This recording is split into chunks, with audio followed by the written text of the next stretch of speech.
Now the boy gets his first. You were looking at a scene from the old TV show Candid Camera. This experiment done back in the mid-60s. 3 small kids, 1 ice cream cone. The 2 girls first tried to lure the cone from the little boy. I'll be your best friend. No, you can't have it. But then soon the girls start to badger him playfully.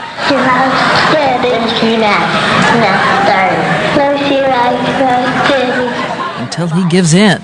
Okay, here's the whole thing. Flash forward to girls more grown up. I haven't looked at that in forever. As we know from the movie Mean Girls, females can be an awesome army, whether taking on each other or a target they've chosen together. Vintage. So adorable. Thanks. That is the ugliest effing skirt I've ever seen. We've studied children in various countries throughout the world. Brigham Young University's Dr. Craig Hart, Dr. Clyde Robinson, and Dr. David Nelson. They conducted a study to see why some girls start being mean as early as 3. You mean the I don't want to play with you, I don't like you. Yeah, don't play with her because she picks her nose. And what is that from? I mean, the calculation there must be pretty primitive. So what's that about? If a child feels fairly insecure, to make themselves feel better about themselves, one way is to put others down. The girls, they're going after the emotional jugular. Girls who know so much more about the emotional jugular than boys of the same age. Think of what they can do as emotional wilding. Happy birthday to you. John Halligan knows all about this. He's a devoted dad whose kids always knew they could turn to him for help. Oh my God, this is so cool! Oh, thank you so much, Mom. As a little boy, he was a hugger. Right. You know, if there's one word that people use the most to describe Ryan was just gentle. But his son Ryan also had learning and motor disabilities, ones that made him a little more awkward than the other kids. You're there. No. Oh, I am. When some of the boys started bullying Ryan, his dad got him into counseling, taught him self-defense. Middle school was a crazy place. This girl, Ashley, knows how bad it was because she stuck up for Ryan back then. You make it sound tough. Oh, middle school is really tough. Gentle Ryan often pushed to tears. One day, his dad says Ryan made the mistake of telling a friend about a recent medical exam. He had a wicked sense of humor, and I'm sure he thought this was a funny thing to tell the kid that he got a rectal exam as part of the emergency room visit. But unfortunately, the kid took that information and spun it around the school that Ryan was gay. His schoolmates jumped in. They said it was like a feeding frenzy. It was like almost everybody in the school was kind of piling on him, calling him all sorts of names like that. I know he just kept it inside.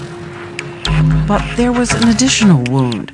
Ryan had begun an online friendship with a girl he secretly had a crush on. There was a girl he saw and liked. Yeah. Yeah, this is hard. The girl was Ashley, the same girl who once defended him but had now become one of the popular kids. We were bitches. I know he got picked on a lot, and I did the picking. Like, I was pretty mean.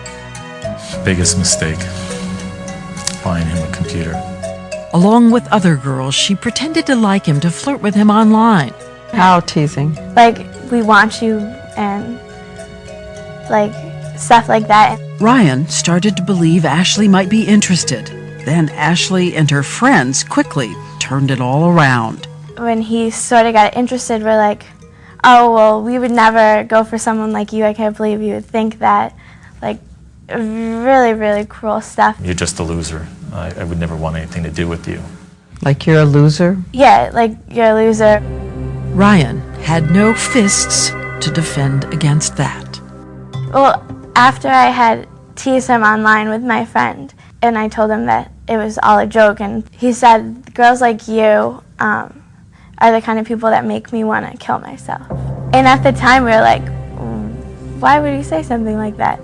His loving parents had no idea that Ryan was also communicating online with another friend. who had intrigued him about an escape from all of this through death. Urging, pushing, romanticizing. Right. No surprise Ryan was having trouble at school and worried to his dad that his report card would be bad. I mean, he just went on about, you know, you're going to be so disappointed, Dad. I'm just a loser. I'll never amount to anything. And I thought at that point in time, I just needed to give him the pep talk of his life. So John Halligan sat his son down and told him he'd help him through this. He said, Dad, have you ever thought of killing yourself? And I said, yeah, I remember going into my bedroom and just burying my head underneath the pillow and wanting my life to end. And I said, you know, Ryan, imagine if I did actually do that, you know. Look at all the things we would have missed out on as a family. But alone in his room, Ryan would go back online, communicating with his death-obsessed pen pal, telling him that he was thinking about suicide.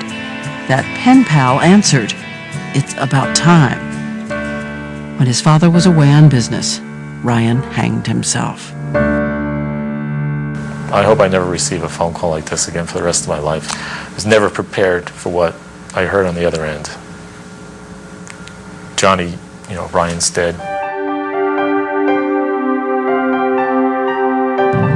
And what about Ashley, the girl who had once sweetly defended Ryan but then became part of those who taunted him? She was 14 then, she is 16 now, and she came forward courageously to talk with us, with her nervous smile, saying how shattered she had been. She just wants to help, she says, if only she had known. It was so hard for me. Like, I can't even explain how, like, I couldn't even talk, I couldn't. It was just so extremely hard. Did you feel guilty? Did you feel felt responsible? so guilty, yeah. I don't blame her for Ryan's death. John Halligan says he forgave Ashley. He didn't want 2 kids hurt. Do you really see her as just what girls do? I really do believe it contributed to his depression. But that single act or that single person, it's not her fault. And what about that pen pal urging suicide? The messages were still on Ryan's computer after Ryan had died. With all the courage it could possibly take, Ryan's dad learned the identity of that young man and went to his parents at their home. What did they say? Not a whole lot. I think about the kindest thing I can say is that they're in denial, basically, and totally unaware of what their child was doing online. When you look back now and see the actual words, how do you keep yourself from just being a fist of anger? All I want is to be with Ryan again someday. And I know if I go down that path of holding that fist of anger and doing something I probably would regret for the rest of my life, I'm worried I'd jeopardize that opportunity to be with Ryan again. And someday, what will you say to Ryan? I love you.